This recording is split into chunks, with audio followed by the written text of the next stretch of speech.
when you have a society that has gone through the level of trauma that we have, 400 years of slavery, 80, 90 years of direct colonialism, and then, 60 something years of post-colonialism. That's extreme. Actually, neocolonialism. Yeah, neocolonialism. That's the right word. So that's extreme pain. The collective soul of a society is broken and has been broken for over 600 years.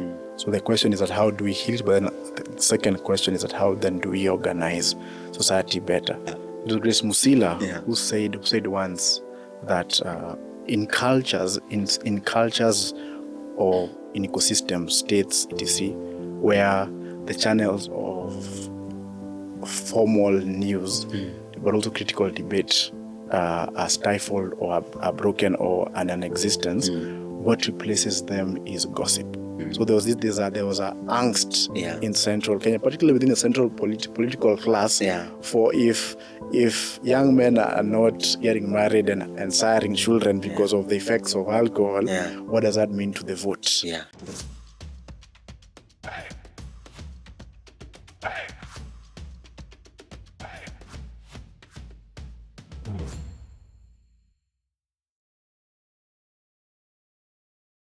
Welcome to Manspeqtive Africa, your favorite show. I'm your host, Danny Shodongo, aka the son of Kano. You can follow our conversation on all social media platforms. The hashtag is Manspeqtive Africa. Manspeqtive has a Q. And if you're watching us on KTN, we are on YouTube. The channel is Manspeqtive with a Q. And if you're watching us on YouTube every Wednesday night, we are on KTN. KTN rebranded and they brought all the amazing content that you love. If you grew up watching KTN, the KTN is back and you can watch all the amazing content. And today, we want to talk about a national crisis, which I think nobody is contextualizing it the way we want to do. Gambling, issues around male identity, and there's no one else who can help us make sense of this except the one and only Mr. Joe Kobuthi. Thank you so much, Dennis, for having me on. Karibu sana, Joe, man. Asante sana. When I called you and I told you to come, and I told my wife that you're coming, she said, yeah, that's going to be an interesting conversation. I hope it does. Definitely it will.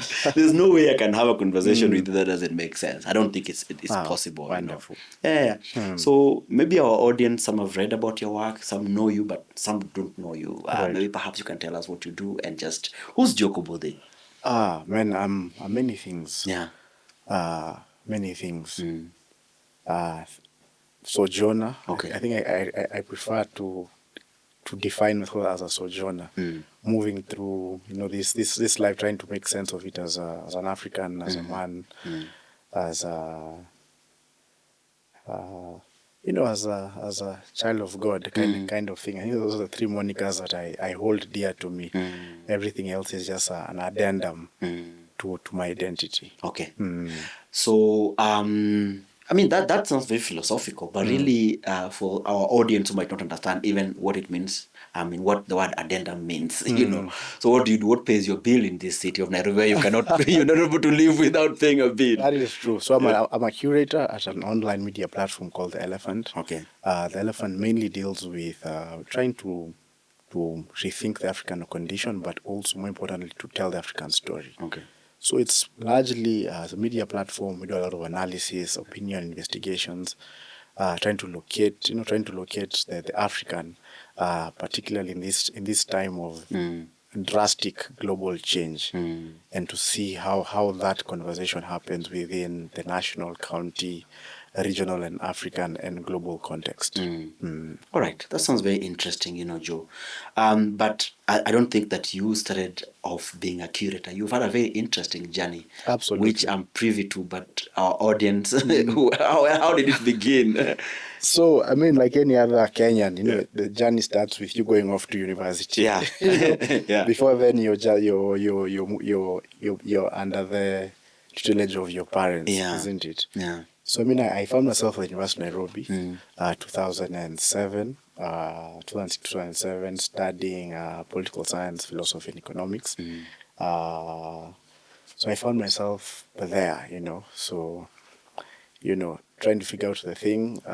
So, I mean, it was interesting. Philosophy was more more of a you need three departments. You know, you're going to study Bachelor of Arts, but then you realize you need three departments. Okay. So you you only study one thing, but you realize you need three departments. Yeah. So with that kind of stuff, you figure out things. So I completed my Bachelor of Arts in 2009. Then thereafter, I found myself in a journey of two things. One, in a journey trying to understand why, despite me finishing school, I had a kind of, I don't know how to say existential crisis, but the idea of being unemployed. Nobody had prepared me psychologically for that kind of stuff, that kind of space. And also, no one prepared me psychologically for now the idea of now beginning the journey of being an African man in this socio-political economic context. So I found myself grappling with those two questions, but then also a question of my faith as well. Trying to understand myself much more deeper. So I think in those two journeys, I took both a parallel journey together. So one journey was, so I found myself a couple of months later, found myself working for a local NGO, working in the slums of Nairobi. Yeah. And this is coming from a middle class background. I think it was interesting to see one, the similarities between myself and people who from different social class than myself. Yeah. But then two, also coming from the context of seeing their innate struggle. And it was fun times. Made lots of friends. Traveled the country. I was doing a bit as a research assistant. Yeah. Fun times. But then that spurred me on a journey of, at least to what I thought then, was a problem of Kenyan political economy, as a public policy crisis. So that took me, began me a journey of now beginning to think about public policy much more aggressively. With that, so that journey took me going back to school, studying public policy, finishing that, and then starting my career as a policy associate. That kind of stuff, doing a couple of research projects. But at the same time, I realized the crux of the policy problem, at least I thought then, was also philosophical. So that also took me back to school to study an MA in philosophy at the University of Nairobi. So trying to understand the political problem, the philosophical problem of Africa, thinking that maybe if we tweak our policy and infuse it more with deeper philosophical thought, that we're able to move the country, nation, region, continent further. So I think, so with that journey in that kind of space, there's also a parallel journey happening to me. So the parallel journey happening to me was a question of my faith. So as I was still thinking about this, also growing deeper in my faith as a person, and thinking about who, this idea of the spirit, and what does it mean? So I think that took me off, trying to now, not abandon, but trying to synthesize the faith of my parents. Like more often than not, usually we grow up with the faith of your parents, and broadly my parents' generation. Yeah. So I think it was those two parallel journeys that also led me to also try to deepen my faith, serving in church more deeply, in those two parallel ways, up to maybe and then somewhere along the way, I found myself being in I couldn't reconcile these two things. So that led me to I think abandon my faith, because I realized my faith wasn't my faith. Yeah. It was a faith of my It's an acquired faith. It was an acquired faith. Yeah. So which now led me now to much more deeper intellectual work. Okay. So now writing, reading, which is some of the work I do at the Elephant, writing, reading, writing, reading. But I think as I grew older, again, the faith question still lingered onto me, because here are the limits of thought. So it lingered onto me. So a couple of years, maybe during Laz as a father and a husband, those questions are answered more differently than you did when you're 20 something. Yeah. So I think it was this kind of journey that now led me to, in a sense, I think, reconciling these two, both my faith and my intellect.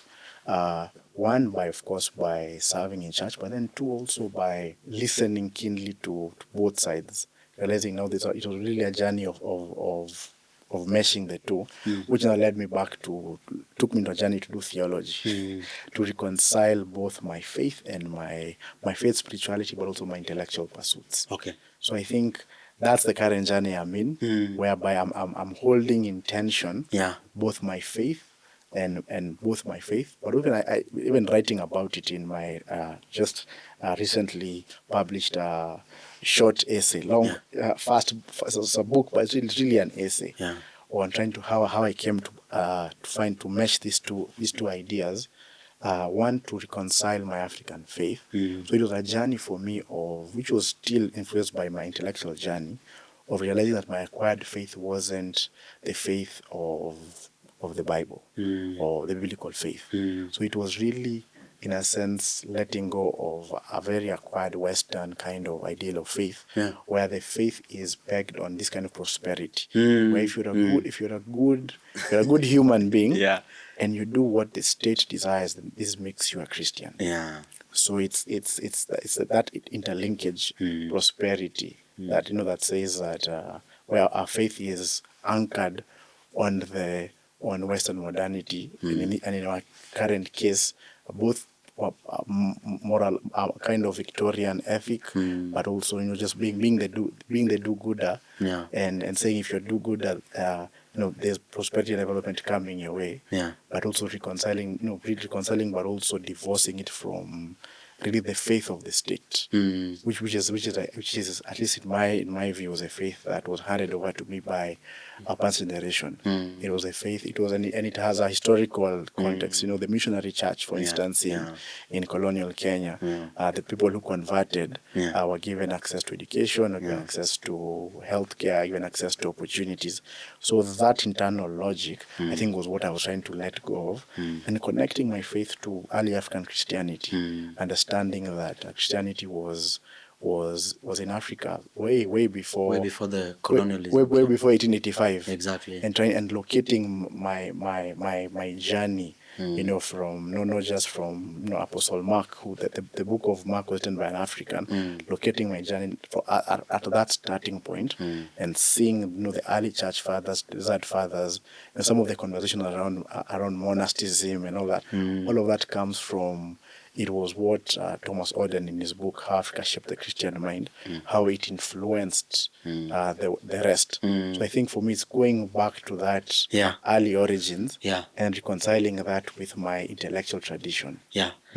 But Joe, why you? What was it about you that led you to all these pursuits, just so that you could reconcile? What was that internal turmoil and tussle that was going on, or just this unsettled spirit? Or at least a curious mind? I think that's it. I don't have a question. I think I was a curious mind growing up. Okay. I think my parents would that I was a curious mind growing up. I spent a lot of time by myself, doing funny things, building things, playing with animals. I had many pets. So I think growing up I was a curious child.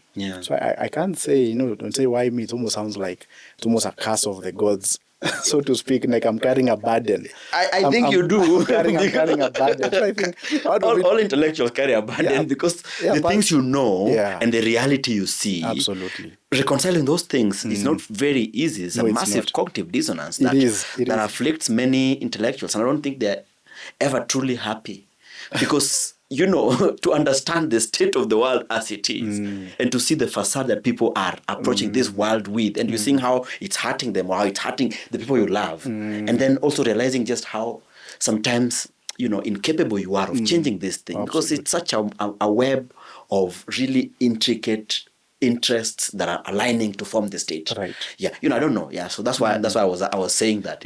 No, absolutely. I think there's a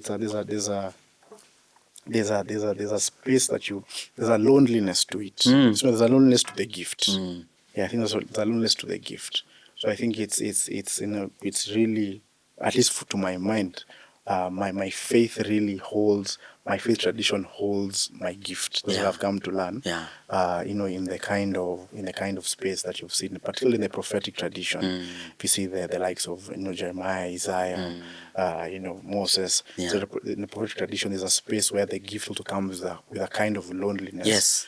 But it's not a loneliness to kill and go crazy. It's just an awareness that there's a space you have to go to constantly stay in that well. But Kobuthi, if you're being really honest, the loneliness sometimes kills. Honestly, the loneliness can drive you on the brink. It can. It can either build a lot of cynicism in you or in us, where we now begin to see the world as truly it is, and it drains hope.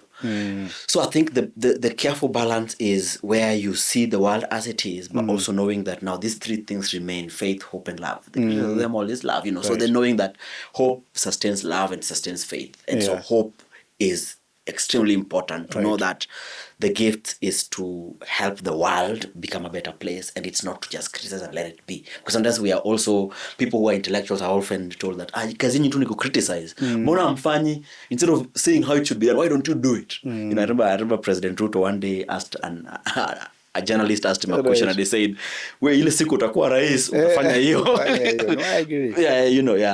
So I think that's a good question. So I think for me, the person who has helped me synthesize that in terms of his works is Professor Cornel West. Okay. Former theological professor at Harvard. And he talks about this idea of having a melancholy hope. So it's moving the conversation, not having a kind of optimism, kind of soapy, hopey optimism that what we see. Toxic positivity. What we kind of see, it's you even if things are going bad, you just you want to see the good side of it. All things work out for good. That type of theology. It's a kind of false theology. But it's having the grappling with the kind of situation. Is it the grappling for it's a kind of prophetic tradition you see in the book of Ezekiel, like, what do you see, Son of Man? And Ezekiel responds and says, I see dry bones. And he doesn't say, I see a fat cow. He says, I see dry bones. But it's staying in that kind of tension and then seeing the miracle of the dry bones. So I think it's that kind of holding space in that kind of tension. And it particularly comes with the tradition that we see in the Old Testament of really having a melancholy hope. So understanding that there's hope that will come, as you rightly said, faith, hope, and love. But acknowledging and sitting in the dark. True. And saying things are not okay, but we have a faith, hope, and love that we know there's in the second coming there'll be a restoration of much, much greater things. In fact, there's a verse in the Bible, there's lamentation in one of the minor prophet that even though I sit in darkness, the Lord is my light. Absolutely. But we don't often see that you can actually sit in darkness. That idea of darkness in the current dispensation of our faith almost sounds like you don't believe enough. But there are days we're going to sit in darkness alone by ourselves. But the Lord promises that he will be a light in that moment for us, But also you mentioned to me the role that your father really played in just nurturing this intellectual curiosity. And I found that to be very interesting, coming from an African father, an African son, and Absolutely. I mean, God bless his soul, man. He I grew up with this kind of tension where, we now watch TV a lot because every time you'd come in from work, you'd be like, pick a book and read. So it didn't come from. Now I look back and laugh about it, but it didn't come from. It came from why you're watching TV, like watching this useless box. So I picked a lot of those times. Take a book and read became a thing for take a book and read. So I've taken many books and read since then. And then after that, it became a flavor. It became a taste bud that I acquired after that. Also, you told me how you guys used to debate, that it give you books and debate sometimes. Absolutely. So I mean, we family gatherings, particularly the nuclear family. There's much more debate than more conversation. So where it's heated, so you have to come ready. yeah, Come armed, like, what yeah. have you been reading? What have you been thinking about? Yeah. So it is. I come from that kind of tradition. I come from that kind of farm tradition where by lineage, my grandfather, father, where the pursuit of the intellectual and creative pursuits was something that was really encouraged. But I also know that people like you must struggle with small talk, because small talk is what nurtures friendships. It's what gets you going in Not gatherings. I mean, I struggle with small talk. I don't. No, I don't, because because of my journey serving in church, stuff like that. Some of you pick some certain skills. You pick certain skills where you realize, it's a painful realization, but when you realize that for the majority of the population, I don't think it's a Kenyan thing. I think it's a global thing. Majority of the population interact with their reality emotionally. Because a friend of mine is raised, so we were having a discussion around social sciences and vis-a-vis. So he was asking us, we have not seen an anthropologist. So then I gave him evidence. I went and there's been a new PS who actually did an degree in anthropology. I told him, even Oyunga, who's a great writer, did anthropology. I told you, anthropologists are doing amazing work. Absolutely. But just because you are a lawyer, and lawyers have this, sometimes an air of importance. So you're in your own world, you don't interact with other professions. So, but when I sent him the bio of this lady who had just become a PS, he asked me a question. He said, what if all that accomplishment is because of an MA in public policy that she did at Columbia School? I said, this is absolutely mind-boggling that you are trained to critique things but not provide evidence. You're not supposed to bring any new knowledge. Your work is to criticize what. I told him, then you don't need to be a second degree. So then he was telling me that your problem is, Odongo, you're coming into discussions with a debate mindset. I told him, but you and I are not, we're not ordinary people. So you can't just say things that you have no backup, there's no data, no evidence, no stories, nothing, just that, this is how I feel. I feel like we are beyond that. And so that's why I'm saying that small talk sometimes is difficult, especially when you are hanging around people who actually understand. Because then in that spaces, if we allow that nature of small talk, then a lot of fake news will be spread. This is true. So I think this is what you're saying is a very good thought. It was Grace Musila who said once that in cultures or in ecosystem states, etc., where the channels of formal news but also critical debate are stifled or are broken or are non-existence, what replaces them is gossip. So you're right. So for instance, a lot of what goes on in terms of news in this country is gossip. It's gossip. I mean, it's for me, it's fascinating in my life how I've been in spaces where you're arguing with a guy around. I remember arguing several years ago on the TGRC report. And then I realized halfway through the debate, he had never read the TGRC report. Exactly. But everything that he had heard was from what you call gossip. So it was from,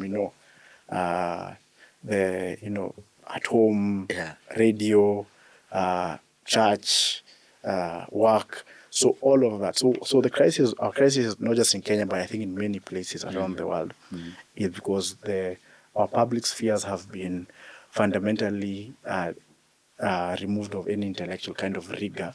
So what goes on in terms of public discourse and across, not just from FM stations, not just from the media, in the pulpits, on major blogs, and vlogs, is gossip. So is gossip. Is gossip. Is non-factual information pervaded as the real truth. Exactly. You've said a very fundamental thing, and that brings us to the crisis, which I think is the crisis of masculinity. But I think that even framing it like that is deeply problematic. One, the manosphere talks a lot about, the red pill, the blue pill, and all these things, and that's their, let them talk about it. But Joe, I am shocked when I read the statistics around how many men die of HIV. More women have HIV, but more men die from HIV. Exactly. It's amazing, Femicide is a big issue in this country, but out of every 10 bodies that are picked in this country per day, 9 are men.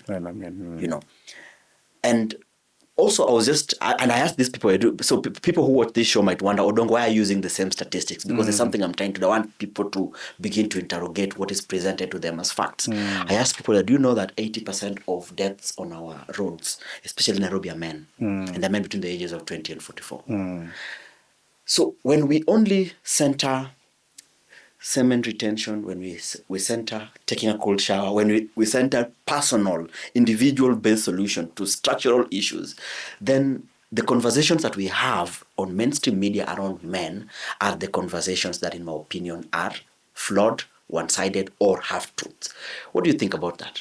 It's a good question. Yeah. So a couple of days ago, I had a conversation with a friend, and so I think it's I think the conversation isn't really the subtext of the conversation outside of whether it's about manosphere, manosphere femicide is wrong, not because of the conversation, but a lot of stuff we're a culture society that doesn't study itself. So a lot of the conversations that we quote, read, even statistics. If you look at even just your average newspaper, and you say, particularly on the cultural section, and you look at the feed, the reporter, the journalist, what they have quoted, they're quoting a statistic a study that was done more often than not in a different jurisdiction. So more often than not in America or in the West. And then what happened that we take that data and we say, according to a study, 60% of men or 60% of women or 6% of whatever are going through this lifestyle stuff. And you're like, this is like, that is not a Kenyan context. Yeah. So it's not even the conversation is not even within this conversation. Just broadly speaking, we rarely quote our statistics. We rarely quote our data. So we take these meta narratives and these meta statistics, and then we say this is according to this. So let me give you an example of something. So for instance, as you rightly said,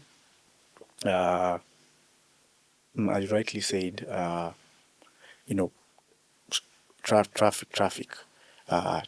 Out of 10 people who die from traffic, 8 die. Out of maybe something that you've not even mentioned, extrajudicial killings. Out of 10 people who are killed extrajudicial killings, 8 are men. If you go to places where there are extrajudicial killings, you'd find, like for instance, Mathare, where you find that, you'd find a lady who's a grandmother at 32. You'd find 3 or 4 generations of young men who have been completely killed. Yet we don't quote that statistic. So these are a lot of the narratives that come to us. We're not backed by our own statistics. And then the problem as well with also the framing, not just in the media, is that our media is a middle class media, run media. Is a middle class run media. Some would say a bourgeoisie media that is completely removed from the reality of the most of society. So it's this little pocket that makes a lot of noise, having conversations that statistically are bereft or removed from the reality of everybody else. I call it the tyranny of the minority. Exactly. That we are few, but we are so loud. You have to listen to us. Exactly. And then we are in it. But I agree and I see your point. But also, even as we come to the second part of this conversation, the point I really wanted to discuss is that we have local data. Like I've told you, this 80% deaths on our road is an NTSA data. But it's not useful. It's not useful for the greater narrative that wants to be peddled. That's what I mean. But because then what it does is that it calls us to sit in this cognitive dissonance, because when we talk about gender responsive spaces, we think about women, but we don't think about gender responsive roads for men. Because these men, like when we did the study, we found out that majority of them die in the evening. Majority of them are dying when they're coming from industrial area. And because the ramp, the overpass, the bridge is not because men sometimes don't perceive risk properly, or maybe they're exhausted and therefore their impulsivity is higher. They want to cross Outer Ring Road as they go to Korogosha. Remember, industrial area is on the right, is on the other side of Outer Ring Road. So if you're living in Korogosha, you have to cross it. You're crossing it at 6:50, whatever time. The speed is on high. Think about somebody who's coming from Kilimani, building the Kilimani homes and going to Kawangware. Think about how men interact with the roads all across their day, because somebody would say, oh, this 80% is because men are the owners of capital, so they drive more and they drink, so it's reckless drive. No, the deaths over the weekend are actually low. But this is a weekday thing because of bodies we pick that makes a place like Outer Ring Road to be considered one of the most dangerous road in Kenya. But somebody who's in the manosphere, because they've not done the work, would rather talk to a man about something called semen retention. But this semen retention, if you go and work industrially and you've been retaining this semen for 10 days, but this road is not responsive and it kills you, die with your semen that you've been retaining for 10. So it's the outrageous nature of how we choose the non-issues to dominate our debate, and then we make policies out of these non-issues, and then eventually the real problems are left unaddressed. Exactly. So that for me is what I think is a fundamental problem we have, especially when it comes to these discussions around men. And we come back to the second part of this conversation, because I also feel like gambling, which is now what everybody is talking about, is maybe we've not properly framed it, and I want us to do that. And so part of the reason why I wanted to host you here, Joe, is that we are now seeing screaming headlines. Oh, gambling is a pandemic, and there's a Vieta, and people are dying, and all this death by suicide, and it's now become a national issue.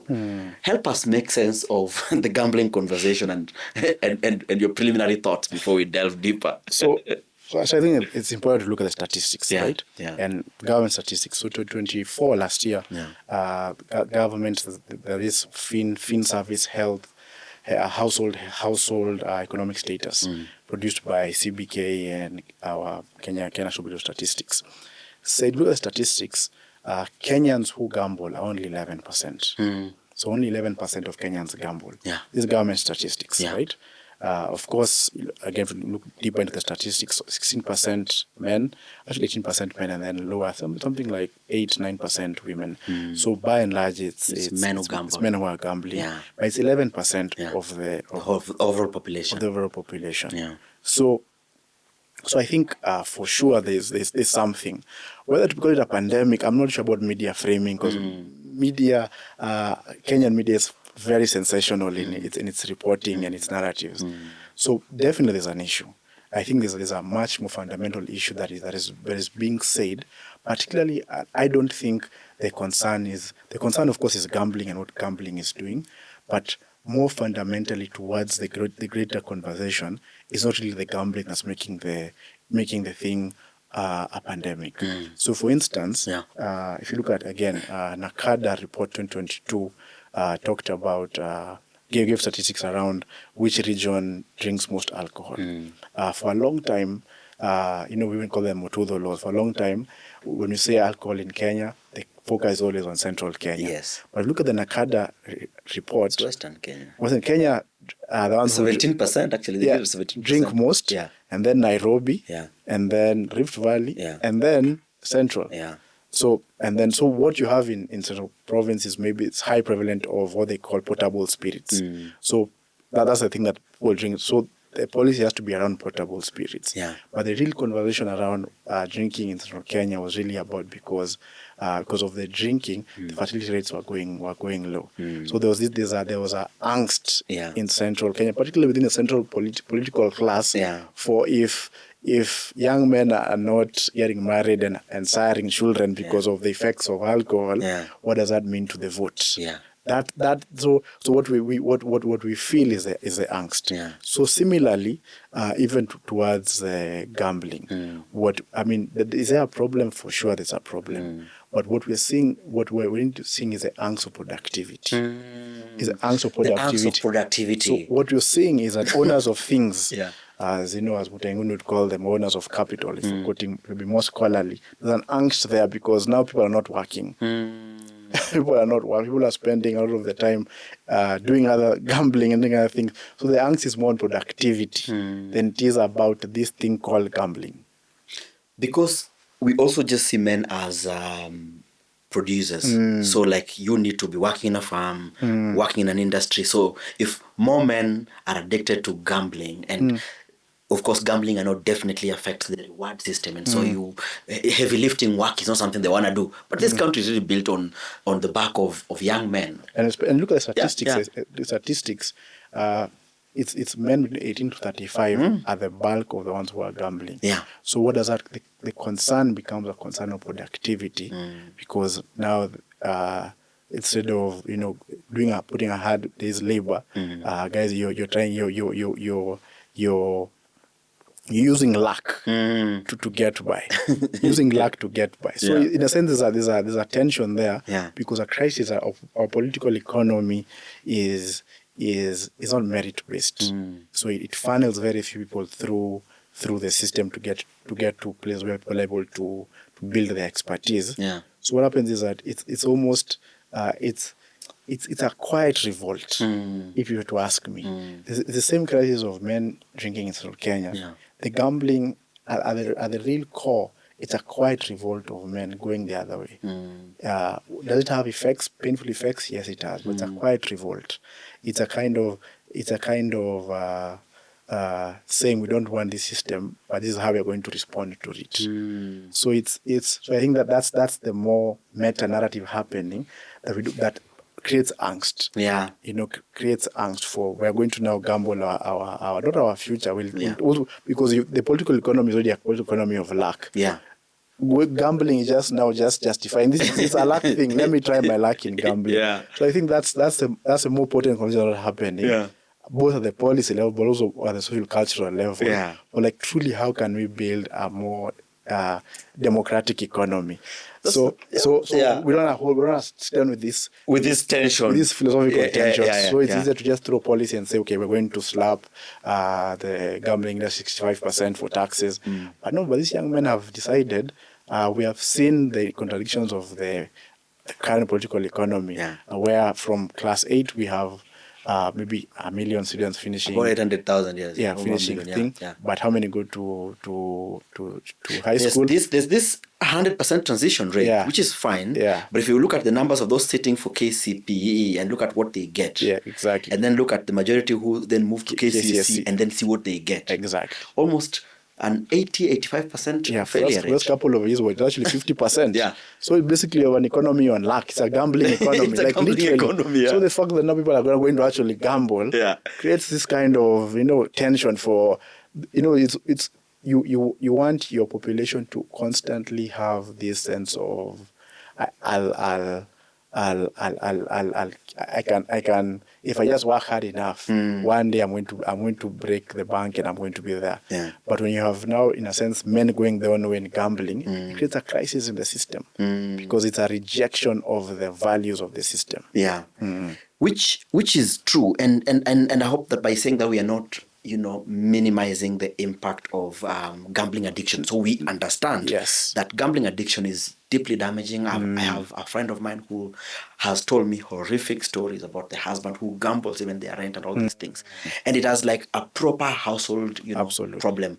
But I like what you're saying because oftentimes, even when we're dealing with an alcohol problem in this country, we're very big on, let's institutionalize things, let's do this, but we're not willing to ask the question, why is this happening? The previous guest, who we were talking about gender-based violence, I said, do we spend money? Because Kenya has over 40 universities. What portion of this money are we sending to higher education learning to help us study our people and to ask this why question? Joe, why are we afraid of asking the why question? Why don't we even invest in trying to find out why? That's a good question. I think we're afraid. Yeah. We're afraid, we're afraid of what we'll find. So when you have, and this is to be very sensitive, when you have a society that has gone through the level of trauma that we have, 400 years of slavery, 80, 90 years of direct colonialism, and then 60 something years of post-colonialism. Yeah. That's extreme. Actually, neocolonialism. Yeah, neocolonialism. That's the right word. Yeah. So that's extreme pain. Yeah. And trauma that has been leveled at the level of society. So meeting yourself, even at the individual level, acknowledging the shame, the shame that one has gone through, at individual level, and trying the journey out of whatever you've gone through is hard. So now you can, the multiply effect of that at the macro level of a whole society being reconditioned and repurposed painfully, through means of violence over years, creates a fear of doing, of asking why, because we don't know what will come out. So what happens that now then we do is to continue the racket. Just continue the racket. The reggae must continue. Reggae must continue. We couldn't stop reggae. So the reggae must continue, because stopping reggae means we will need to sit with ourselves, and we don't know what that will look like. We don't know what will come out. Yeah, because part of the reason why I invited you is because May is usually a mental health awareness month. And you're going to have people talking about, these are the symptoms of depression, the symptoms of anxiety. And I'm happy that they're doing that. But that is not something I want to do on my platform, because I think many of us must do the structural deep work of asking deeper questions. Why is society breaking down? Why does it feel like, these things are happening? And because addiction is a major thing that many men suffer from. So I know there are many, chemical, biological, physiological, and cultural. There are many reasons that we cannot get into. But also there's a philosophical reason why men struggle with more addiction. And that's part of the reason why I invited you, so that we can help people who are doing interventions to sit in silence with this tension and try and dig deeper. So even as we design interventions that are responsive to the realities, not imagined or not Western imposed or whatever, but realities of who we are. The previous guest really spoke of very powerful ideas.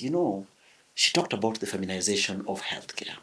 We talk about men's health-seeking behavior and we make it look like it's such. But she told me that, okay, if you want to open your clinic at 9 a.m. and close at 4 p.m., this man who needs to provide for his family, what time will he get to come to this clinic? Have you ever thought about re-engineering, healthcare that then meets the realities of men? Then show me something like, for example, when you come out and clinics are designed in a certain type of way that looks like a woman's kitchen, clean and robes and stuff. Do you ever think about how that affects how men interact with the healthcare system? And I'm like, oh my goodness. And then another one, a previous also guest talked about psychology, and how psychology, how it's framed as a feminine thing. Because we're helping it to be soft, to be in touch with the emotions, and that is feminine. And she said that feminine is not valued. So that's why psychologists are paid less. And that's why right now she's telling me that in a PhD class, doctoral class, there are about 15 of them, all of them are women. So you find that now we are looking at this psychology as a feminine thing. And also she talked about something here which she called about the man box, the precarious manhood, which I found to be very, very interesting, that the precarious manhood is that there are these rules and regulations that we put on men, and so that's what keeps you a man, because a man must always prove that he's a man at whatever, because this thing, you can either be demoted or you can be reinforced depending on what you get. So my point is this, that not many of us think about these things when we talk about men and how they interact with spaces, whether it is psychology, access to mental health or psychiatry, treatment of mental illnesses. We don't think about this when it comes to health-seeking behaviors, issues to do with lifestyle diseases, NCDs, or all just preventive medication, because we think that what we've designed, which is purely feminine, a man will find a way to get in. And when a man doesn't get in, we blame them, saying, oh, by the way, men don't get tested, oh, men are reckless, oh, men are impulsive, blah, blah, blah. But we never sit down to think about how could we make these spaces for men. Which brings me to the final question.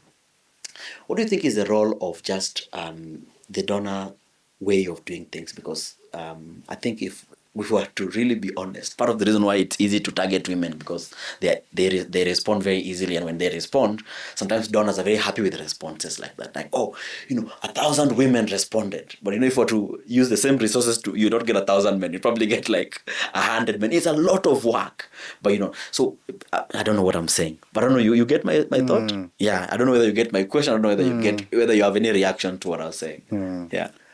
So I think. I think one we have to acknowledge also we are society. Yeah. Right? Yeah. We are society. And African society organizes differently from Western society. So Western society, for instance, the two overarching ideas that organize Western society is ideas and war. That's Western societies. Western society. Ideas and war. Yeah, and to do war at the scale in which the West can do war, you need aggressive division of labor and specialization of roles. Yeah. So hence why a lot of the debates that come out of the West today, in particular, is man pill, is red pill, red pill, men going their own way, gender roles and stuff like that. It's the organizing principle. African society organizes itself differently. Many organizing principles, but the two that every time I see, we organize ourselves by, one might be imposed, but I think its thing is one, resilience, and then two, humanity. Yeah. The Pope just died, and once the Pope said something actually it was a tweet he put recently, I think before he passed on, is that we have to see people far better than ideas. So I think we have to come to a point as a collective, as a human collective, and start organizing around people. And not ideas. Where ideas are important in terms of to frame and reframe and to better the human experience, but it's not the precursor. It's not the precursor. So I think when a time, particularly in this age of aggressive disruption, is to begin to say we don't organize a society that way, because we need each other as men and women. We need each other. So it's not a useful debate to start with, because at the overarching idea of that is we want to get to the point where society is, where you organize by ideas. You don't agree with the ideas, we go to war. So this is what's happening. To organize that way, that do that, where we domesticate the woman completely, and the public sphere becomes very competitive, very aggressive public sphere.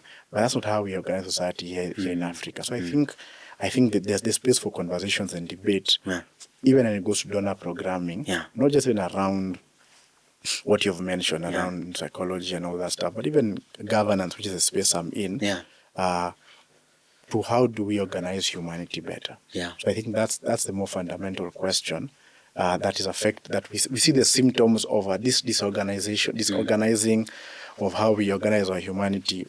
So we see the symptoms: gambling, mental health, depression. But the more fundamental issue is that we're not organizing ourselves better. We don't organize our political economy better. Our education system is already a gambling education system. So what we see is just the effects of that in different spaces. And I think we have to go and sit down and say, actually, how do we, even in terms of donor support, etc., saying, okay, how do we help you guys organize your society better?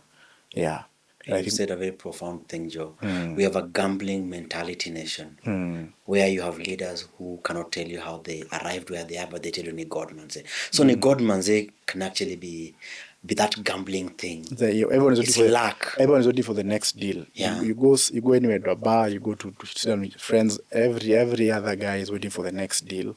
Everybody's the next deal. So we don't have. I think it was recently on LinkedIn. I saw I think it's South Korean or one of the Asian consulates, and he said how he met the president. Vietnam is a Vietnamese. Vietnam, exactly. Yeah. And he said, "Listen, you guys are short-termists. We're gambling. We talk a big game, but I think it's that at scale. The question is that at scale, how do you heal a society at scale? Where we need to heal a society psychologically. But at scale, we are broken. So the question I think we have to ask ourselves is, how do we organize a society better? To heal the soul, and is it the soul that is? I mean, all these symptoms. Where is it coming? Is it coming from our spirit, from our soul? The collective soul. The collective soul of a society is broken and has been broken for over 600 years. So the question is that how do we heal it? But then the second question is that how then do we organize society better? So I think even the conversation about donors is having the conversation saying this is how Africans we organize through things, through resilience and through humanity. We have we call it Utu, Ubuntu, whatever you want to call it. For us, our collectiveness is our shared humanity. Yeah. So organizing, programming, whether it's psychology, whether it's mental health, whether it's governance, around ideas that actually speak to who we are as a people. Yeah. I brought you here on May Mental Health Month, and I think this is the most mental health conversation I think we are having, because then it is to help us make sense of our society, make sense of our collective madness, and see how we can, heal. Joe, is it possible to ever heal this thing? Or we can just say that this is the default of human beings, that it's the dysfunction that fuels creativity, it is the brokenness that eventually takes us to the next level, it is our ability to cause large-scale pain that eventually makes us seek large-scale solutions. Yeah. I mean, I'm very afraid of this pain conversation. Yeah. Because it presupposes that society has to go through a kind of death for it to live. So I think we have to be historically honest. Yeah. And realize our current and immediate history was an imposition of violence meted on people in the global south. So I think we have to come to that point of not dwelling there, because we have had decolonization conversations many times, but ask ourselves, how then do we organize society, particularly now in this multipolar world that we are in, where there are many people trying to assert their humanity to the global stage. So our conversation right now is how do we organize a society better, and not dwell in that kind of framing for there has to be pain, for there has to be good, but actually we are human beings and we can organize our society better. Yeah. All right, Joe, so give me your final comment, and how can now my audience interact with you? Perhaps you can speak to this camera. Okay. Yeah. So my parting shot is, I think we're at a monumentous time in society where we have an opportunity to rethink ourselves away from out of this existential crisis, whether it's gambling, mental health, governance problems. But I think it'll take a level of imagination, but also working together to sustain this stuff. The philosopher Kobuthi says suicide comes from a point where your cognitive reality and what you see around you is not incoherent. Therefore, you kill yourself. So depression and all these things, and what you call this kind of social suicide is coming because we are not able to synthesize what's happening in ourselves with our reality. So I think we need to start a journey of making ourselves whole, grappling with these kind of conversations and having these conversations so that we can heal our society and become a better society, a better Kenya, a better Africa. How do you find you? How do you find you? Where do you find you? Where do you find your work? Also, you can find my work online. Particularly, if you go to the Elephant, you can find my work there. You can follow me on my socials, particularly X at Kobuthi. And you can find me also on LinkedIn, and we can have conversations around this and broader other topics. Your books, where do you find your books? My book is out of stock, unfortunately, but it's going to be a new read, I hope in the next coming months, called Finding My Religion, by myself, self-published by myself. So, Nuria store, you can order from there. All right. All right. As usual, of course, Manspeqtive Africa brings you interesting conversations that it's the Mental Health Awareness Month, but we cannot really talk about mental health without understanding the human existence and to contextualize just the broader things that can make a man to shoot himself, can make a man to die by suicide, can make a man to, get into gambling and gamble all his future and gamble his life. It has been my absolute pleasure to host Joe Kobuthi, a friend I've known for a while and somebody we've collaborated with before, and I'm glad that indeed you get to benefit from this well of knowledge and wisdom. And of course, the hashtag is Manspeqtive Africa. Manspeqtive has a Q. Let us know what you think. My name is Danish Odongo across all social media platforms. Follow me, whether it is on X, on Facebook, on Instagram, even on TikTok, by the way. But I don't dance there. I just talk about these things. And ultimately, if you're watching us on YouTube, remember every Wednesday night on KTN. And of course, you can always like. And if you're watching us on KTN, there's an SMS line that is running here. You can let us know what you think. Let us know who you want us to host next time. Until next time, my name is Danish Odongo. Adios, and may God bless you.